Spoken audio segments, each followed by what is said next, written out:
ജീവിതം പരീക്ഷയെന്ന നേരറിഞ്ഞു പുഞ്ചിരിച്ച് ഉള്ളിൽ ആശിച്ചൊരുന്നമെത്തണം. കണ്ണീരില്ലാത്ത നാളിലെത്തണം.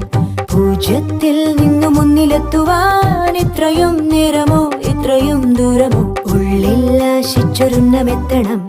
കണ്ണീരില്ലാത്ത നാളിലെത്തണം. പൂജ്യത്തിൽ